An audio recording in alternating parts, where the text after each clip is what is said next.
Hi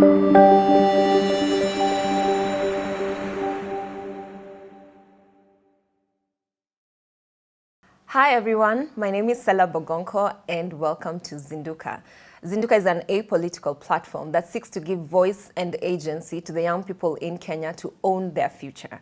Now, on this platform, we aim to challenge, to motivate, to inspire these young people in this country to take charge of what they see themselves becoming and what they see this country becoming.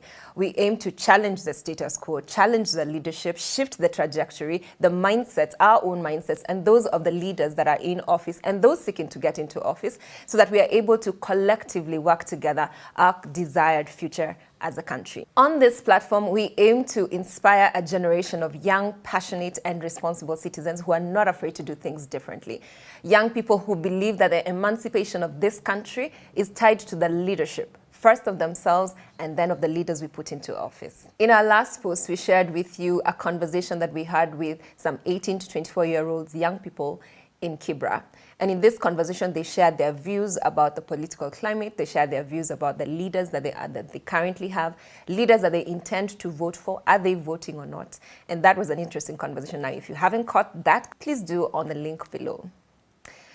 In some of the conversations that we had, one of the things that came up was something called rally allowance. This is the handout or reimbursement that is given to the young people when they go for rallies, whether it's within their locale, in terms of when the rallies are happening within their environment, or when they are ferried to a different place. Now, today we're not discussing about the morality of that. That's not the conversation today, but we are discussing about the effects of finances on quality of leaders that we get. Some of the young people were arguing that a bird in hand is worth two in the bush, meaning they would rather take the 500 shilling that is being offered to them in the moment, as opposed to waiting for the promises of the manifestos that are being pitched to them and the promises that are being made to them by these leaders. Now, some of the other young people were arguing that there's no relationship for them. There's no correlation whatsoever between the rally allowance and the leaders that they eventually get to choose. Some were still arguing that for them, this is a source of income, that 500 shillings actually makes a difference for them and their families. The truth is, finances have a direct impact on the quality of leaders that we get. On the one hand, on the part of the leaders, some of the would-be great leaders would be discouraged from participating in politics because they simply do not have that kind of money to give out. But on the part of the voters, they would probably be swayed or dissuaded because of the handouts that they're receiving.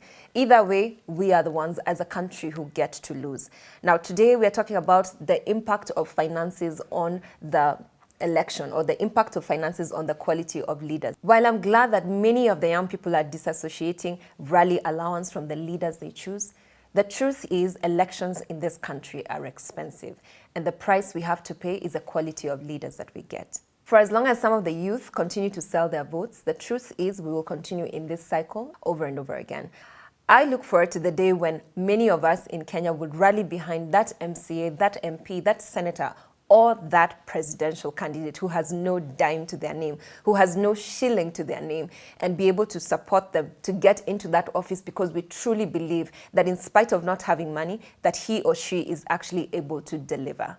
In one of the last posts, we discussed about the quality of leaders that we are looking for. We talked about the values of the kind of person that would be representing us. We did say as well that indeed the person that gets into office is a reflection of our collective values. So if that person, if whoever gets into office needs to reflect our values, we need to determine what that value is. So today we are saying moving away from finances as a pre-qualification or a pre-qualifier for a candidate to get into office. Let's talk about values. Let's talk about our irreducible minimums. I would love to hear from you. What is your irreducible minimum for your candidate? When you think about that MP, that senator, that president that you want to choose and vote into office, what is that one thing that they must have that is a reflection of what you value as a Kenyan and what you value as a person? I would love to hear from you. What is your one quality, one value that you see that is a requirement for anyone who's seeking to get into office to represent you as a Kenyan, to represent you as a citizen of this country? Mine is selflessness. And by that, I mean servant leadership. Anyone seeking to get into public service, that's exactly what it is, service. So anyone seeking to get into an elective position should have that quality of the willingness to serve. There must be a way in which you have demonstrated servant leadership wherever you've been. And we're not talking about some big stuff. That's not necessarily what we're looking for.